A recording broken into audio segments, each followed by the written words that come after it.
The Senior Rehab Podcast is sponsored by Great Seminars and Books. If you need high-quality geriatric con ed that's worth your time and money, check out Great. Owned by the living legend Carol Lewis, Great offers courses and products created by recognized leaders in geriatrics. Learn the most effective techniques for diagnosing and treating your patients. Just go to seniorrehabproject.com/great and get $25 off by using the code SRP25. The show is also sponsored by you, the listener. Go to seniorrehabproject.com/join to find out how you can help steer the direction of this movement and join our monthly meetup. Once again, that is seniorrehabproject.com/join. Hit me. Welcome to the Senior Rehab Podcast. The podcast for rehab clinicians that want to better serve older adults. And now, your host, Dustin Jones. Hello, friends. Welcome to the Senior Rehab Podcast. Thank you for your time today. Our guest is Vince Parry. He is a 30-year veteran of the health and wellness communications industry. He is the founder of the Parry Branding Group. Throughout his distinguished career, Vince has worked on many of the most well-known corporate, franchise, service, and product brands, such as Lipitor, Botox, and Prozac. He is also the author of the new book, Identity Crisis: Healthcare Branding's Hidden Problems and Proven Strategies to Solve Them. He's also a guest lecturer at the Rutgers Pharmaceutical MBA program on healthcare branding. He went to Indiana University, but don't tell him I am a Kentucky Wildcat. Vince, welcome to the show. Well, good morning, Dustin. Thanks so much for having me on. All right. It's good to talk with you, Vince. I looked over your book and your website at Parry Branding Group, and I'll have links to all that in the show notes. But your career and your focus, I think, is very pertinent to the listening audience, as our profession really, I think, has a branding issue. A lot of people don't know what we do, what we can do for them. So I definitely think that you'll have some good advice for us. But I do want to just start the conversation off with, how do you define branding? Well, branding is the art and discipline of taking a value that your customers have in their minds, usually about themselves, and imposing that value on a product, a service, or a company in such a way where the customer sees a flattering reflection of themselves in your brand. So usually people think that it's the other way around. You sort of take a product and you try to, or a service for that matter, just like your services or the services of your listeners, and saying, here's our service, like it, want it.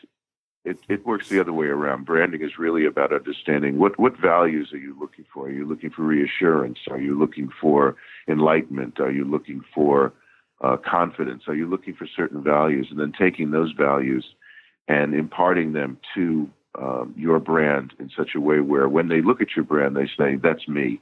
That's a brand I want to join. Yeah, that's very counterintuitive than what I perceive. So when you, with your trained eye, when you're kind of looking in the healthcare landscape, what is the norm? Do you see most people trying to shove their product or service down the throat of the consumer? Or are they trying to do what you just mentioned? Well, in healthcare branding, I see it all the time. In fact, that's the main subject of my book, why I call it Identity Crisis. We're talking about brand identities. And brands often have an identity crisis. They don't know how to appeal to their audiences because they're not using proven healthcare branding principles like the one I just mentioned. Mm-hmm. They're using consumer brand principles, which is more of the brand is hero and why aren't you loving this? Why aren't you adoring this? That becomes a problem when you're talking about laxatives, or you're talking about, or you're talking about products that people. Let's face it, healthcare products. People don't want to buy healthcare products and services. They have to, and there's a built-in resentment around it. So you have to create a brand where it accounts for the nature of that relationship with healthcare brands in the first place. And most healthcare brands, and there are those that do it well, but most healthcare brands struggle with that and pretend like that dynamic doesn't exist, that built-in resentment of having to deal with the brand itself. So I guess you need to know your customer. You need to know their mindset. How should one go about that? What are some proven effective ways, and especially time effective ways, to really gather some good data to get an idea of your ideal customer? Great. Well, in my book, I outline the Goldilocks process, which is a process that's not too long, not too short. It's just right. It's 3 steps. And the first part of that process is discovery. Usually people call it research, but I call it discovery to put the fine point on it, that what you're looking for here are those values that I just mentioned, the values that customers have. So a lot of usually what precipitates an identity crisis is people asking the wrong questions. They start to ask what I call it beliefs. What do you think about it? So what do you think about our service? When would you use our service? How often would you use our service? What might you use instead of the service? It's all a one-way dial. It's all a one-way monologue about the thing itself. The proper way to do it is to ask customers about their lives. What do you do? What do you enjoy doing? What are your greatest fears? What are your greatest hopes? And then begin to work the brand into those values in a way that says, gee, our brand can address some of these fears and take them away, or our brand can address some of these hopes and build upon them. Let me focus on how I can connect my brand to the way you're already living, to the way you're already feeling. When, like, for instance, when we were strategizing about Lipitor years ago, if I may talk about that, people were afraid to take Lipitor because it was very, very strong. And at the time, you didn't have to get your cholesterol down to 150 like you do today. Basically, 250 was okay, and the drugs on the market really achieved those goals. Well, you try to get people to understand a brand like Lipitor, which was a shotgun, it was a cannon compared to the pea shooter of the brands on the market. And consumers were like, I don't want to take something that strong. That's scary.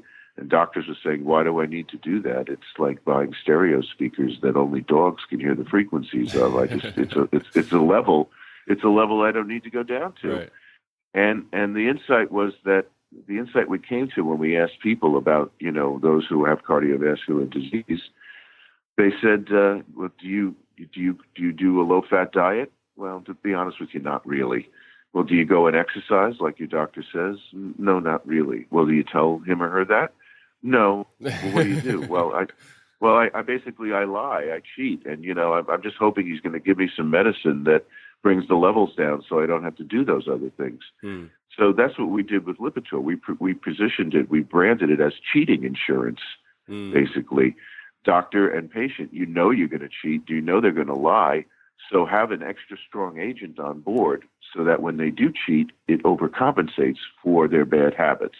Yeah. And everyone seems fine with that because you're not competing against other lipid-lowering brands. You're competing against the cheeseburger. You're competing against the Barca Lounger, basically. So that's an example of a good way to do research that really understands what customers are going through and what values they really esteem, and then how to take those values and impart it to your brand or service.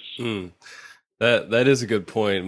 My wife is a ER physician, and we'll have those conversations often in terms of, I guess, promoting healthy behaviors or trying to really get change in the patient. And she's often in the situation where if she can hand over a pill that she can almost guarantee that person's going to take, that is going to be the cheating insurance, if you will, then she'll take that 9 times out of 10 just due to the complexity of the situation. So that's interesting that you all positioned it in that manner. I'm curious. So how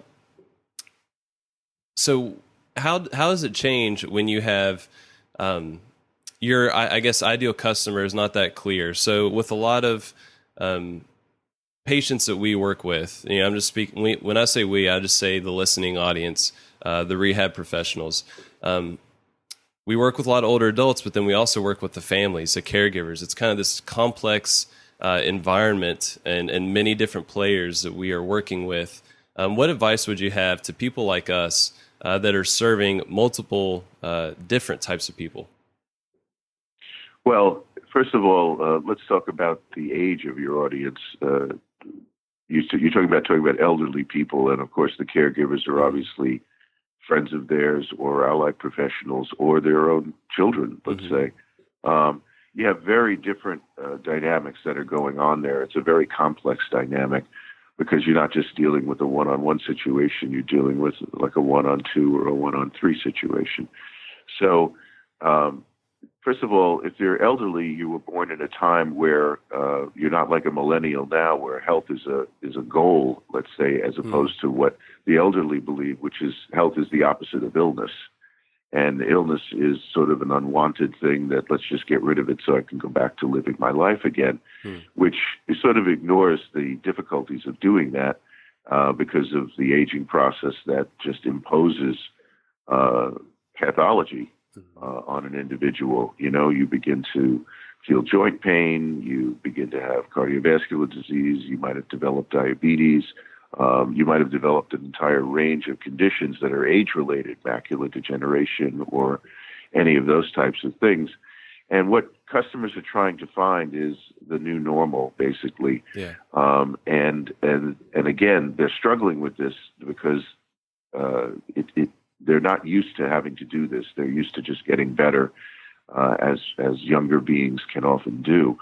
So I often say they're not consumers, they're resumers. A consumer is someone who's celebrating the buying process. Hey, I went to the Bahamas and I stayed at this hotel and I got a new Dior bag to go with me on the trip or whatever. Well, think about that when they have to enter rehabilitation. People don't want to go to an institution. They don't want to engage in services that take them away from their normal life. But at the same time, the best message to them was, this is helping you resume what is normal or how close you can get back to normal. So they're not consumers and celebrating the buying process. They're resumers and trying to restore what illness has taken away.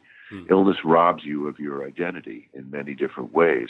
My mother, for example, had multiple sclerosis, and I remember she would measure that condition not in symptomatology, but in what life had taken away from her.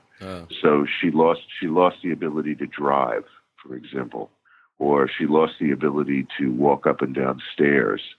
And that's how elderly people who are in rehabilitation often measure things. They don't measure it by symptoms necessarily. They measure it by opportunities lost, aspects of their normal lives that are lost to illness. And so the best way to frame a rehabilitative service is, how can that get you back?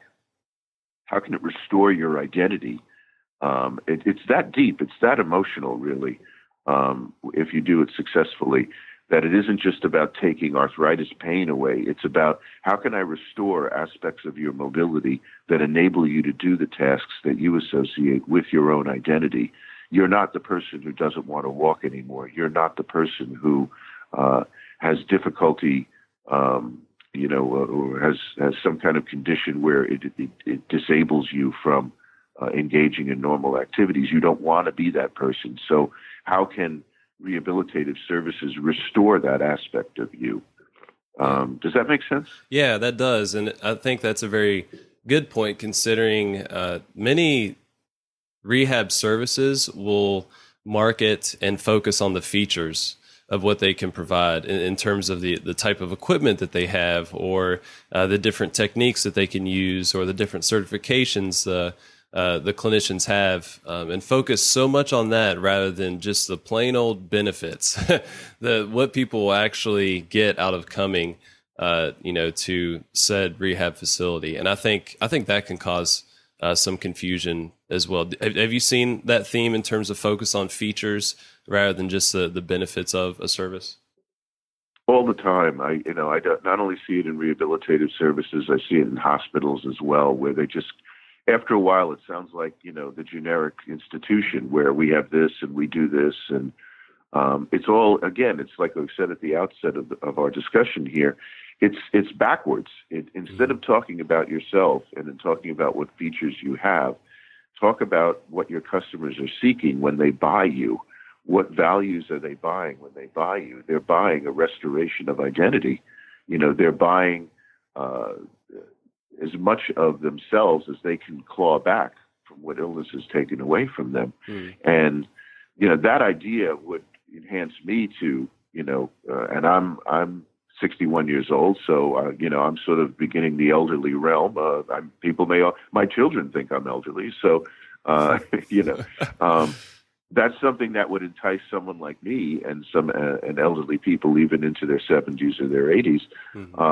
The idea of buying back a piece of your identity.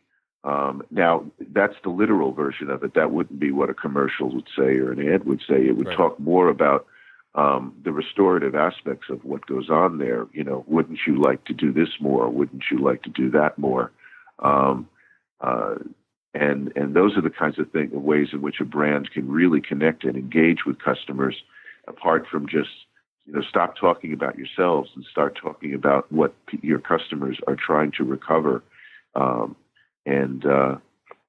Again, that's very appealing. People are going to say, yes, I want to buy some of that. You can see that in many of the commercials that are on TV right now, offering that type of optimistic restoration. Yeah. So what's your perception of a lot of the ads that we're seeing on TV, especially for the prescription drugs? Are you encouraged? Are you pleased with how they're going about that, or do you have some concern? Well, I think they're very much engaged in when they're done wrong, they're very much engaged in what I call the celebration fallacy, where again people are you're using consumer branding models about celebrating a buying process. Hey, I got a new iPhone, or I got a new BMW. No one wants to say, hey, I got a new hepatitis C medication. When you look at ads like Harvoni, or you look at ads like Xarelto is for, deep vein thrombosis and things like that, very complicated drugs. In 30 seconds, they're trying to convince you that somehow you're going to be dancing and jumping for joy, if you take this medication. Yeah. And this actually, it gets doctors angry, because patients will walk into a doctor's office thinking that they found the fountain of youth or something like that. Right. And the doctor is like, yeah, now let me engage you in a 15 or 20-minute conversation about what you're going through, that the 30-second TV spot has now made even more complicated, because I've got to unravel all of this false optimism around it. Now, on the one hand, you can't blame the products for trying to engage customers, but again, it ignores the healthcare dynamic, which is that people don't want to buy these products; they have to, and they're not a celebration of the buying process; they're a restoration, but they can only restore so much. So you'll usually see commercials where and by the way, none of these people have jobs or have any real tasks to do. They're always on vacation. The patients you see in the commercials, they're always on vacation, or they're playing with their grandchildren, or they're doing some kind of arts and crafts on the beach or something like that. They're always there. And it's just not life as lived. It's not the identity that people really have. And that's because they're trying to be sold. It's the same people who are selling, SUVs and beer and telecommunications that are being hired, and they're not applying the right techniques. You really have to have much more sympathetic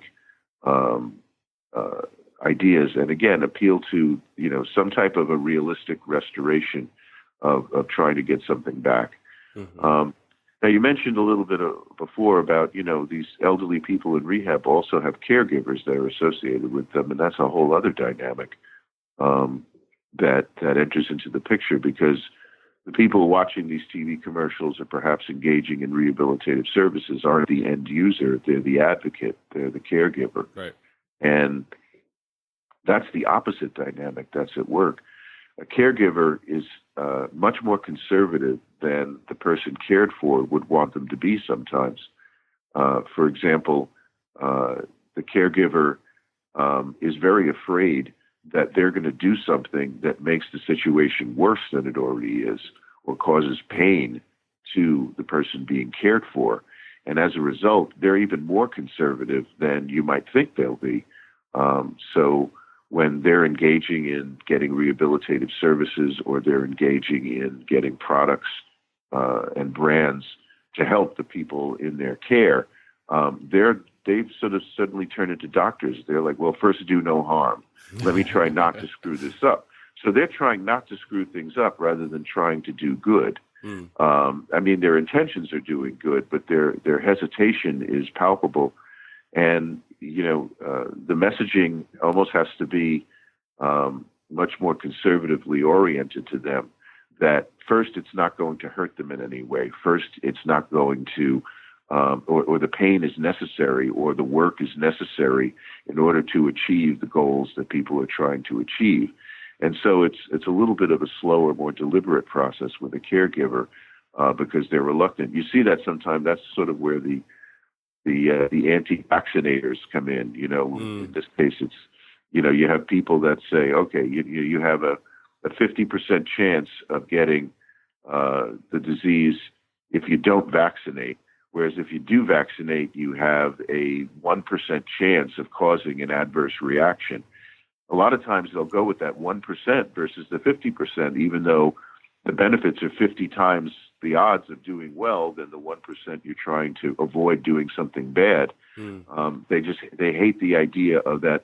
If it's that 1% chance that I'm going to be hurting someone or causing a rift in my relationship with this person being cared for, my father or my spouse, they might be more reluctant to do that. So the messages have to be framed in such a way where they're more safety oriented. They're more, this is what we're not going to do, rather than what we are going to do. We're not going to cause this, and this as a way of persuading a caregiver, as opposed to the way of persuading the senior person going through rehabilitation. It's what you will gain. So it's a very complex dynamic regarding your listeners' clientele. The messaging to both parties has to be almost the opposite of each other. Does that make sense? Yeah. Did you experience that in, just with your mother? Yes. My parents, both of my parents, my father was a physician. And if you think that helps, you've got another thing coming. Right.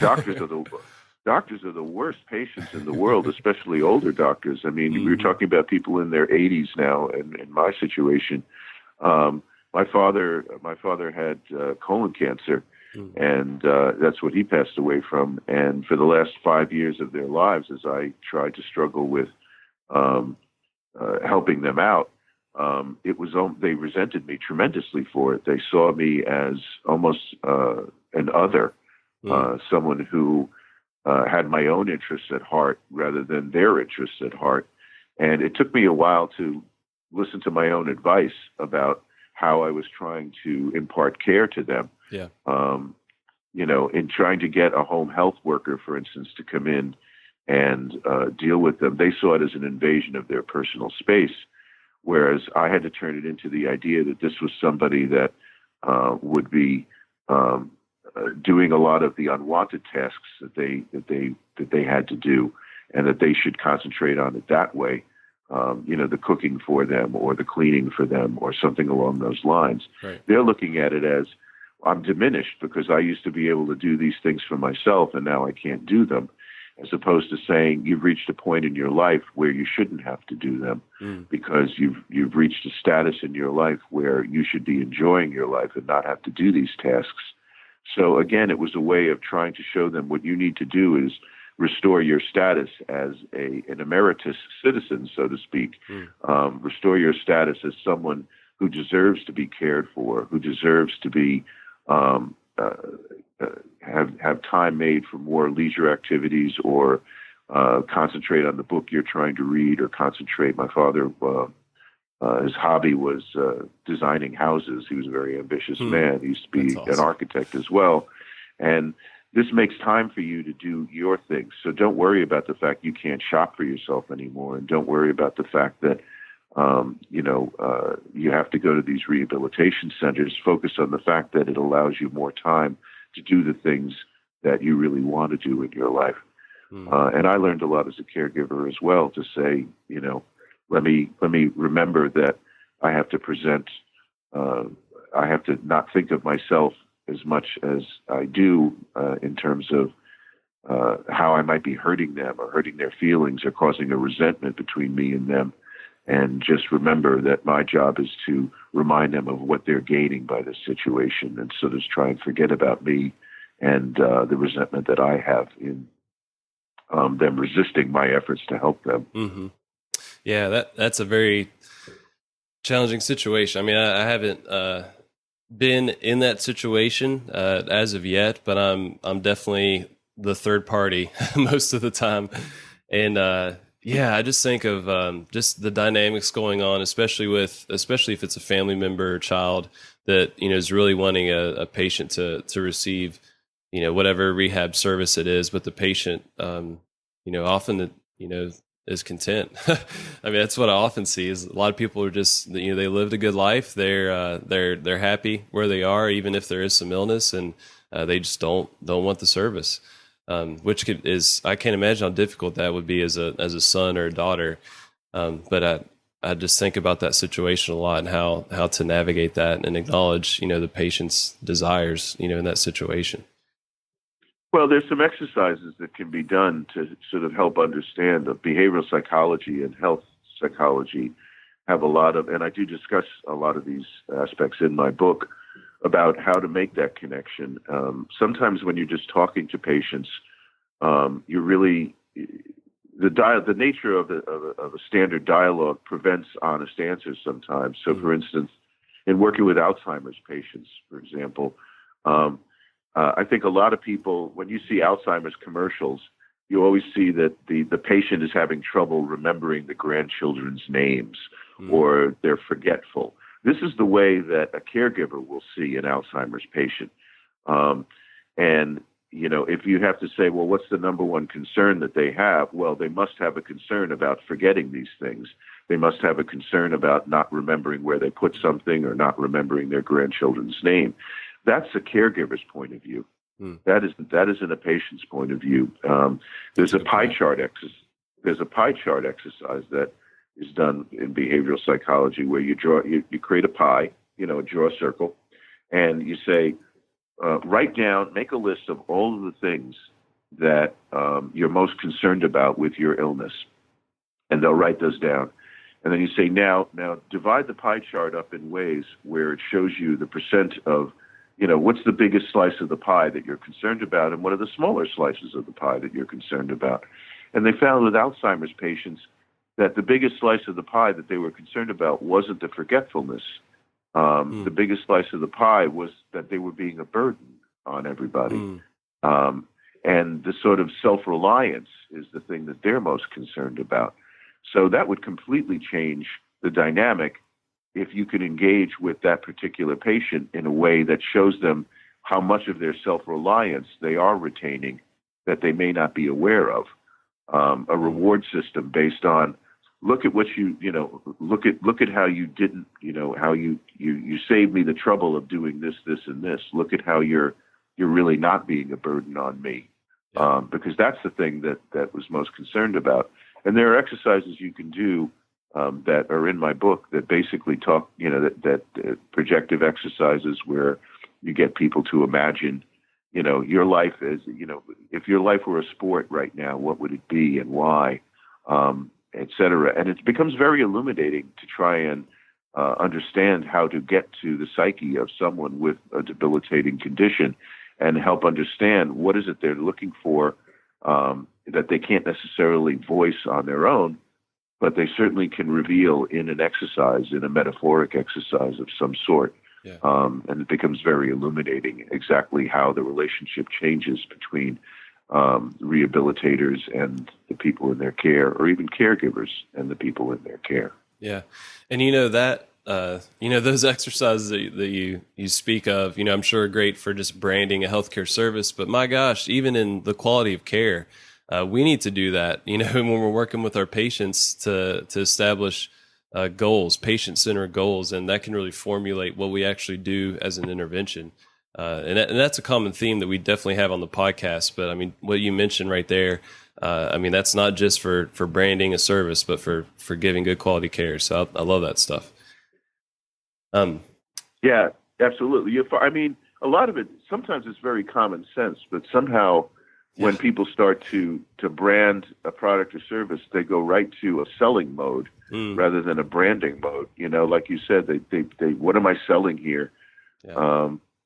I learned early on in my career. And by the way, it's not like I'm the smartest guy in the world. I've made all these mistakes before at the big agencies, and I learned on the job, you know, basically how to do all the things that I did over my 35 years. But I used to work at Young and Rubicam, and they all gave us lemons on the first week we arrived and asked us to get someone to buy our lemons. And, you know, in the workshop that we were in, you know, we're walking around talking about the juiciness of the lemon, like the features of the lemon, you know, and, you know, this lemon is an heirloom lemon. It was bred for a maximum acidity and citrusy flavor, or, you know, and no one was buying the lemon. And the instructor basically started to talk to us and say, so it's the summer. What are you doing this weekend? Oh, I'm going to a barbecue. Oh, really? What are you going to have anything to drink at the barbecue? Yeah, I'm going to have some iced tea. Oh, really? And what are you going to eat? I'm going to have some shrimp. You know, we're barbecuing some shrimp. It's like, oh, do you like lemon in your iced tea? Yeah. Do you like maybe sprinkle a little lemon on the shrimp, may bring out the flavor? Yeah. Would you like to buy a lemon? So the idea is not to talk about the thing itself. It's to talk about the person's life and then insert your service or what you're trying to do into that person's life. It's a very it's as true for branding as it is for personal care. Just like you say, it's a more intuitive way of getting at an engaging relationship. That's what branding is, after all. It's creating an engaging relationship between a product and service and an individual. Same thing with personal care. It's a way of creating a relationship of trust, of reliability. It's never going to elevate to the great desire of somebody who's thrilled, you know, that they got an iPhone, but it will elevate to certainly a level of satisfaction that is tremendously rewarding for both parties, I think. Yeah. And that's the new normal. That's about as good as the new normal can get for a lot of these people with very serious conditions. Right. I love that. So you mentioned loss-based propositions versus gain-based propositions. You know, not in this conversation, but yeah, before. Could you dive into that and just explain the difference between the two? Sure, absolutely. So a lot of times, especially in the consumer world, they talk about what you have to gain. And for most people, especially younger people, they're leading their lives looking forward to what they're gaining. So a lot of times you want to make a proposition of, you know, you can gain X, Y, or Z. With an elderly population, it begins to change. These are people that are constantly used to losing things. They're losing their ability to do tasks. They're losing their ability to feel a certain way. You know, the senses begin to dull. They're losing their sight. They're losing their taste. They're losing their hearing. And so it starts to create a culture of loss. And it's very sad, but by understanding it, we can help send messages to these individuals and talk to these individuals in ways that help them understand what they're buying when they buy services in healthcare. Lots of times you say, look, if you there was an experiment done with cancer patients, elderly cancer patients, for instance, and the idea was to say, if you're on chemotherapy, and if you, and this is a very well-known study that was done, if you're on chemotherapy and if you add radiation to the chemotherapy, you're going to gain 6 months of life. And you'd be surprised, a minority of people chose to add the radiation because they were like, well, what does it entail going through the radiation? Well, it entails, you know, you're going to feel a little sicker. You're going to feel a little bit of pain. You may feel some vertigo and some loss of appetite. And the people would hear that and they're like, oh my God, you know, this is something I'm going to lose. I'm going to lose my appetite. I'm going to lose my painless state. You know what? I'm not going to do the radiation. Well, in the same study group, they had a control arm where they said, if you do this, you're going to, if you don't do radiation, you're going to lose 6 months of your life. So rather than say you're going to gain 6 months of your life, if you don't do radiation, you're going to lose 6 months of your life. You'll live 6 months less. The great majority of the people said, I got to do the radiation.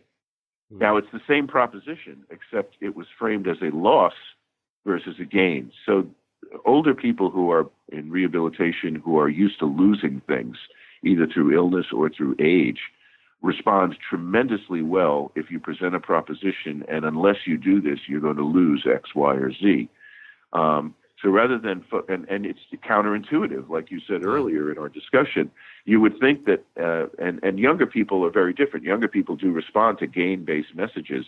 You're going to gain X, Y, or Z. Yes, then I definitely want to do that. I want to gain it because they're in a stage of their life where they're used to gaining things. Every day is, what can I get more? What can I learn more? What can I do more, et cetera?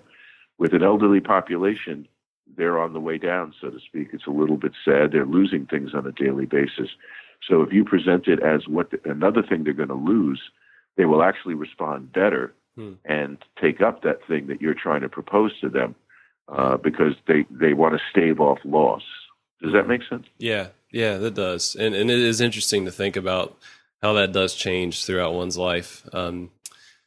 And I can even see that in myself now. You know, I'm at a at a ripe age of 31, and just starting to see having that kind of old person in training mentality of thinking about, you know, life at the end. And I think I'm confronted with that a lot just with the nature of my work is, you know, most of my days I'm spending time with, you know, 80 to 90-year-olds, and start to, it changes your perspective and what you value. And I see that shifting already for me in terms of more loss-based thinking rather than game-based thinking, which may be a little, you know, too premature, but it does strike a bell with me at least.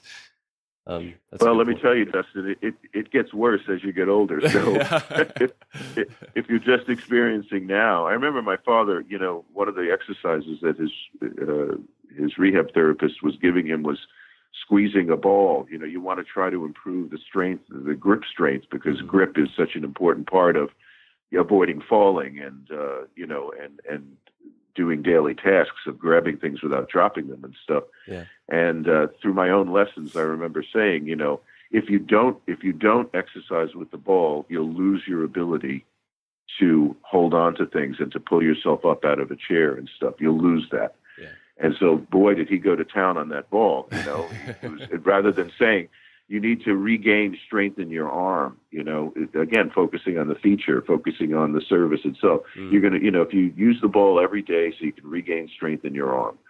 And it's like, this is just a chore for me, as opposed to use the ball every day, or you're going to lose the ability to get up out of your chair, to grab onto something. It sounds a little dark. And it is dark, but at the same time, it's very effective, and it goes to the psyche of your customer. You're sort of branding that activity in a way where you're showing them exactly how to avoid losing another aspect of their identity. Oh, now I'm the person that can't get out of the chair. Now I'm the person who drops things. They don't want to be that person. Yeah. That's the identity crisis that they're in, and that's how these methodologies can help them overcome that. Yeah. So I'm curious, though, so you mentioned, you know, earlier on in the conversation about how the millennial culture really values, you know, wellness and performance. You know, we're not content just with the absence of illness, like, you know, many older adults. Do you feel like this loss-based proposition versus game-based proposition is going to morph in the future as, say, you know, when I'm, you know, my generation is 70, 80 years old. I wonder if we will be motivated by the game-based proposition in the sense of, I don't know if you've noticed, but it seems like every other day on my social media feed, there's some viral video of a 70 to 80-year-old that is, you know, running a marathon or deadlifting 200 and some pounds or some crazy, you know, feat of strength that we're just not used to seeing in people of that age.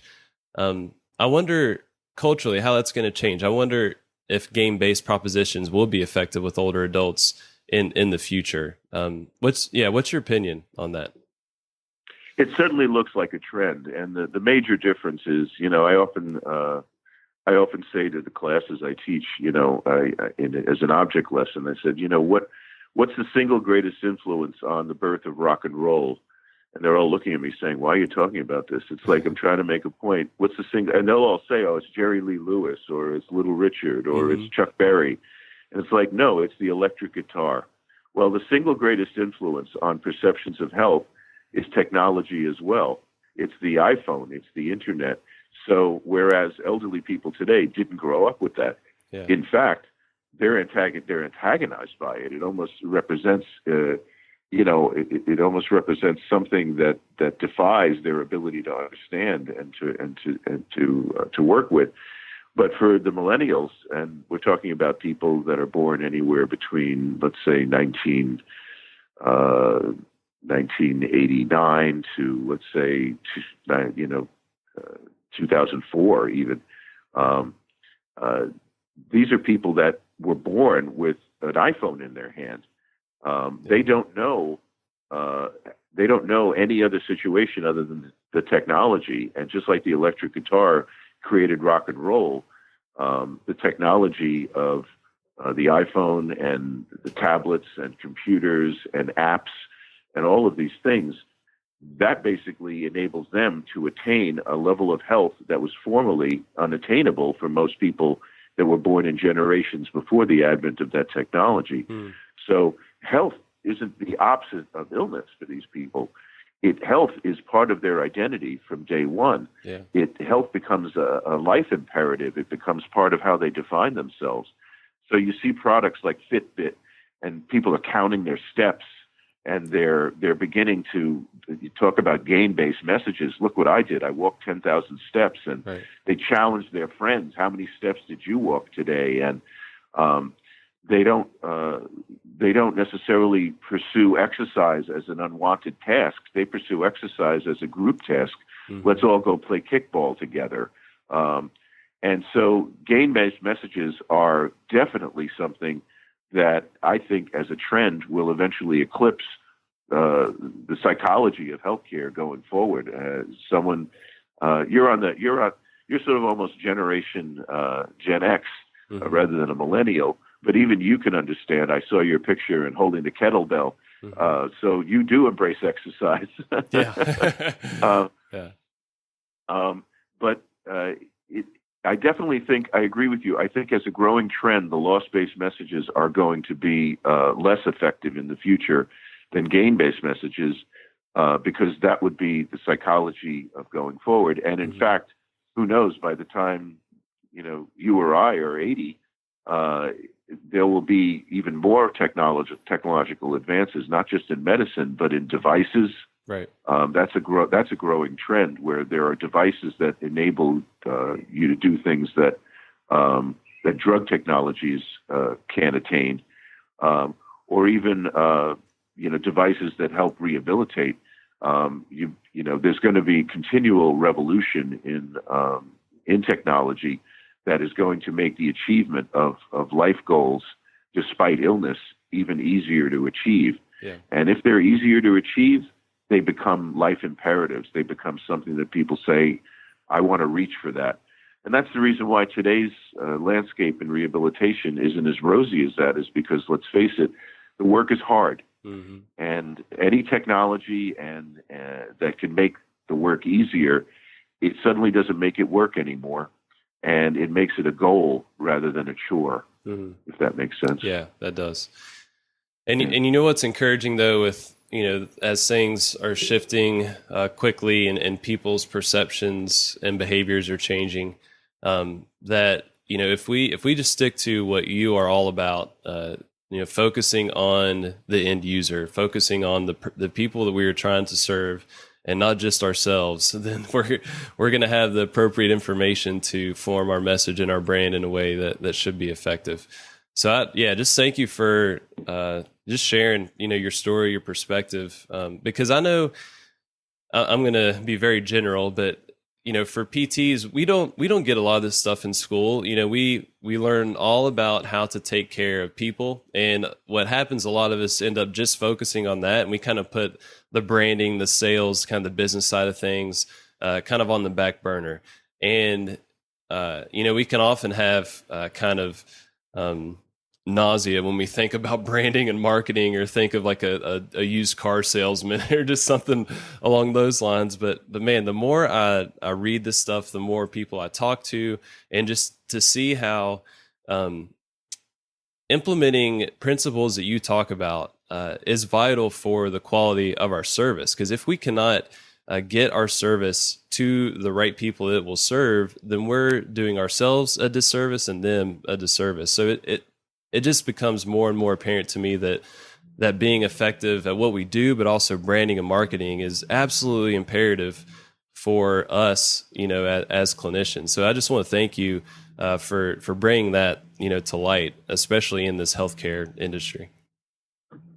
Well, it's my pleasure. And in fact, my goal is to help make branding and marketing not a bad word. So much bad stuff is done that it really is a force for good if it's used correctly, and it's used to really understand what makes customers tick and how your product or your service can help fulfill their identity in terms of what they're about, either what they're going to lose or what they're going to gain. And it's all a good thing if you do it the right way. Yeah. I also want to thank you for being open about your parents as well. I know we weren't planning on talking about that, but it's appreciated. So, folks, Vince Parry at parrybrandinggroup.com. So that's PARRY brandinggroup.com. Links will be in the show notes. His new book, Identity Crisis: Healthcare Branding's Hidden Problems and Proven Strategies to Solve Them. All of those links will be in the show notes. If you enjoy this conversation and felt like you got a lot of value of it, I can guarantee you that you're going to really enjoy his book. So, Vince, thank you for your time and just sharing a little bit of your perspective with us today. Thanks so much, Dustin. I really appreciate it. All right. Hitman. Thank you for listening to the Senior Rehab Podcast. I appreciate your time. And if you enjoyed this episode, do me one favor. Share it with one other person that would benefit. Thank you. If you want to see the show notes or find more episodes, just go to seniorrehabproject.com. And until next time, my friends, do not forget to stay funky.